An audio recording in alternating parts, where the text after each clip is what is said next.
So mo din ni ato ang pag-giveaways para sa amo ang Christmas party sa Purok. So ginagmay ra gyud pero kinasing-kasing gyud naoy niya effort baya. So naglibog jud ko say ako ang paliton o nang akong gipamili supposedly baso pero kay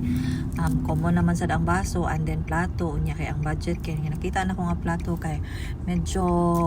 ang budget kay dili pa siya kaigo unya lain sad kayo og dili na to tagaan tong uban maskin na og dili kay siya tanto nga present pero naaman sad ang yang presence at the same time. So mo na siya to ang pag-giveaways kabo dili po niya katong kabo nga tag 15 pesos mahal-mahal sad ni oy naay duulan 50 ang isa ani 30 ka pin 40 ka pin basta mao na siya ang mga presyohan ani nga kabo dayon dili po ni siya katong barat nga kanang dali mabua katuni siya ang mga pulido pud kamay. So mao na siya akong pag-giveaways para sa member sa Purok namo diri sa Purok 3. So lingaw-lingaw unya mo to dapat akong plano is paraffol unta pero kay ang paraffol dili man siya maapod tanan so dili sila makatilaw tanan sa swerte-swerte ra mo na nga ni-decide na lang ko na kanina lang akong paliton do ginagmay pero kinasing-kasing o diba ipakapinan na to siya og sabon niya ako ang paborito nga sabon kay kanima labi na ang yang color kay color pink o diba so mo na ako ang gipakapin nga sabon so barato ra jud kaayo no pero ayaw na lang yung una-una ang presyo ha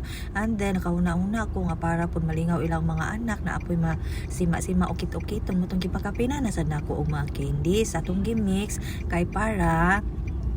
kuan siya kanang mamix gid siya og tarong mabahin-bahin nato ba so mo na siya akong ginasulod og mga plastic kay syempre na ay sabon para dili sad siya manimahong nga sabon so tan-awa di ba effort kaayo bisan ingon ana lang na siya guys pero effort baya gyud gihapon na pero akong kasing-kasing ana wa nagprepare ko kay kanang happy ko nga maka-share ko ingon ani so salamat day kay sa nag-sponsor so next time paningkamutan nako nga medyo madako-dako atong budget kay para next time medyo matagaan na po nato og laba-laba pa ani og gamay so ingon ana lang nga anya pag human ani naglisting jud ko kinsay akong tagaan para for sure nga wala jud ko'y malimtan so mao na siya na humana nato og pamutang sa mga abubot sa sulod and ready na nato na siya i-pack up kay para ipahatod na nato dito sa ato ang Purok nga payag so diba na ay candies kay para sa ilang mga anak aron malingaw po dili lang kay ang mama or ang papa at least man lang ang anak na po siya makuan kay lami sad ba niguli nimo sa imuhang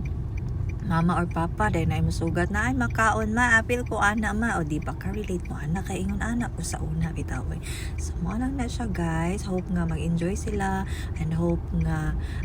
happy sila sa ginagmay nga ingon ani nga gihatag lang pero gipaningkamutan kinasing-kasing nga pagka hatag so more to siya and thank you so much bye bye that's all.